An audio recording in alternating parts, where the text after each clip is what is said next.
16 तारीख की वर्णन करें तो शुक्रवार का दिन है, चतुर्थी तिथि विद्यमान है और बृहस्पति के सम्मुख आकर चंद्रमा स्वयं विराजमान होकर आपके सुख वाले भाव पर बैठे हैं। कहीं ना कहीं से कुछ नई अपॉर्चुनिटीज़ आपको लाभ देने के लिए तैयार बैठी हैं।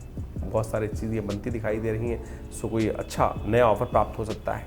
गणेश चतुर्थी है इस दिन, हो सके तो भगवान गणेश का सुंदर स्तवन कर लाभ लेने का आपको प्रयास करना चाहिए, तो अच्छा कल्याणकारी योग बनेगा। एक बात और ध्यान रखें, अभी विशेष तौर पर 15 और 16 तारीख को ग्रह नक्षत्रों के दृष्टिकोण से गंडमूल नक्षत्रों का योग बन रहा था। ज्येष्ठ और मूल नाम के नक्षत्र चल रहे थे। ऐसे में ध्यान रखना चाहिए जो जातक जन्म लिया विशेष तौर पर 15-16 तारीख में, तो उनके लिए जीवन में योग बनेगा गंडमूल नक्षत्र का।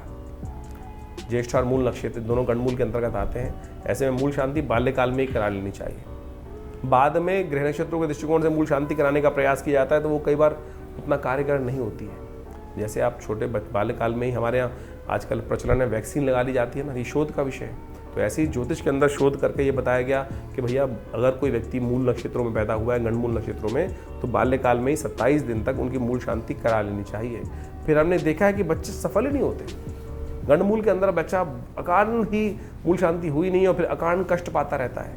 ग्रह बिल्कुल अच्छे हैं लेकिन कहीं ना कहीं योग चल रहा है और ये ज्योतिष के शोध का विषय है। इसमें हमारे शास्त्रज्ञों ने इस सुंदर रूप से चीज़ को बताया है, तो आप उसको समझते हुए कार्य कर लीजिए पहले ही, अच्छा रहेगा। फिर देर हो जाती है, फिर कुछ लाभ नहीं होता है। 17 तारीख शनिवार का दिन है और इस दिन ग्रह नक्षत्रों के दृष्टिकोण से योगा योग जो बन रहा है, पंचमी तिथि है और शनिवार के दिन योग बन रहा है। और आपकी राशि के दृष्टिकोण समझें तो हमने आपको कहा कि ये जिन 5-6 दिन आपके लिए लाभ के थे, पॉजिटिव बनते दिखाई दे रहे हैं, तो आप चाहो तो लाभ ले सकते हो, ऐसे योग बनते दिखाई दे रहे हैं। लेकिन शनि महाराज आपके लिए लगातार कुछ ना कुछ कष्ट उत्पन्न करने के योग बनाते रहेंगे और ये बहुत लंबा समय है। ये अभी तो शुरू हुआ है और 2 साल तक अभी कभी आने वाले पूरे 25, 26, 27 के मध्यकाल तक ये योग बनेगा।